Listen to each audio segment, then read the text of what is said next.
Number 3 Vettaiyan. Super star ரஜினிகாந்தோட next upcoming movie தான் இந்த வேட்டையன் மூவி. இந்த மூவில வந்து அமிதாப் பச்சன் சாருமே இந்த மூவில வந்து ஆக்ட் பண்ணியிருக்காங்க. இந்தியாவோட ஃபிலிம் இண்டஸ்ட்ரியோட 2 பிக் ஜெயன்ஸ் வந்து இந்த மூவில வந்து ஆக்ட் பண்ணியிருக்காங்க. இவங்களுக்கு அப்புறமா இந்த மூவில வந்து ஃபகத் ஃபாசல், அதுக்கப்புறமா மஞ்சு வாரியருமே இந்த மூவில ஆக்ட் பண்ணியிருக்காங்க. மஞ்சு வாரியர் வந்து வலிமை படத்தில் வந்து நீங்கள் பார்த்துருக்கலாம். அந்த ஒரு ஆக்ட்ரஸுமே இந்த மூவில வந்து ஆக்ட் பண்ணியிருக்காங்க.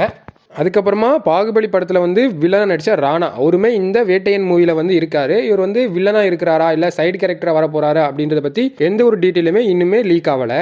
ஜேபி மூவியோட டேரக்டரான ஞானவேல் தான் இந்த மூவியுமே டைரக்ட் பண்ணியிருக்காரு. ஜெய்பி வந்து எப்படிப்பட்ட மூவின்றது எல்லாருக்குமே தெரியும். சூர்யாவோட ஆக்டிங்கில் வந்து சூப்பரான ஒரு மூவி அமைஞ்சது தான் ஜெய்பி.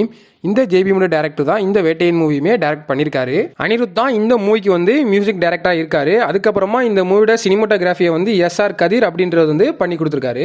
வேட்டையன் மூவி பற்றி பெருசாக எந்த ஒரு டீட்டெயில்ஸுமே வெளியே வரல. ஏன்னா இந்த மூவி ட்ரெய்லர் கட்டுமே இன்னும் ரிலீஸ் ஆகாத காரணத்தில் இந்த படம் எப்படி இருக்கும் அப்படின்றத பற்றி பெருசாக எந்த ஒரு ஐடியாவுமே இல்லை. ஏன்னா இந்த மூவி வந்து அக்டோபர் 10 கங்குவா கூட தான் ரிலீஸ் ஆக போகுது. இருந்தாலுமே இந்த மூவி ட்ரெய்லர் கட்டெலாம் இனிமேல் ரிலீஸ் ஆகாமல் ப்ரொமோஷன் பண்ணாமல் வச்சிருக்காங்க. இது எதனாலன்னு தெரியல.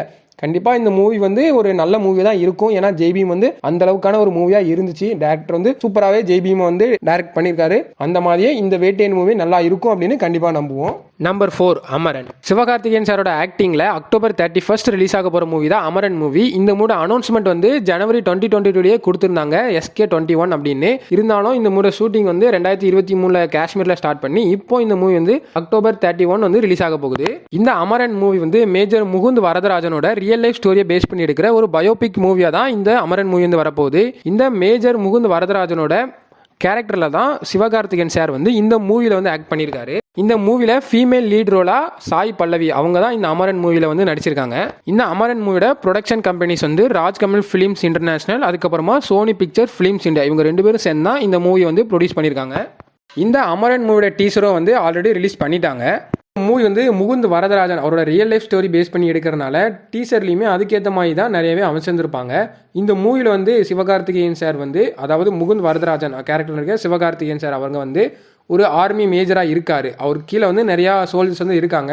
அவங்கள வச்சுட்டு காஷ்மீரில் எப்படி டெரரிசம் வந்து தடுத்தாருன்ற மாதிரி தான் இந்த டீசரில் வந்து லைட்டாக காமிச்சிருந்துருப்பாங்க. இந்த டீசரை வச்சு பார்க்குறப்போ எப்படி டெரரிசம் தடுத்தாங்க அப்படின்றத பற்றி தான் இந்த ஃபுல் மூவியுமே போகிறதுக்கு நிறையா வாய்ப்பு இருக்கிற மாதிரி இருக்குது. இந்த அமரன் மூவி வந்து அக்டோபர் 31 வந்து ரிலீஸ் ஆக போகுது. மறக்காமல் எல்லாருமே தேட்டரில் போய் செக் பண்ணி பாருங்கள். இந்த மூவி உண்மையாகவே ஒரு ரியல் லைஃப் ஸ்டோரியை பேஸ் பண்ணி எடுத்துக்கனால சூப்பரான மூவியாக தான் SKக்கு வந்து இந்த மூவி வந்து கண்டிப்பாக இருக்கும். கண்டிப்பாக இந்த மூவி வந்து ஃப்ளாப் ஆகிறதுக்கான வாய்ப்பு ரொம்ப கம்மியாக தான் இருக்குது. இந்த 4 மூவிஸில் நீங்கள் எந்த மூவிக்கு வந்து ரொம்பவுமே ஈகராக வெயிட் பண்ணிக்கிட்டீங்க, எந்த மூவிக்கு வந்து ரொம்பவுமே எக்ஸைட்டடாக இருக்கீங்க அப்படின்றத பற்றி கமெண்ட் பாக்ஸில் சொல்லுங்கள். மறக்காமல் இந்த வீடியோவை லைக் பண்ணிவிட்டு ஷேர் பண்ணிட்டு சேனலை வந்து சப்ஸ்கிரைப் பண்ணிக்கோங்க.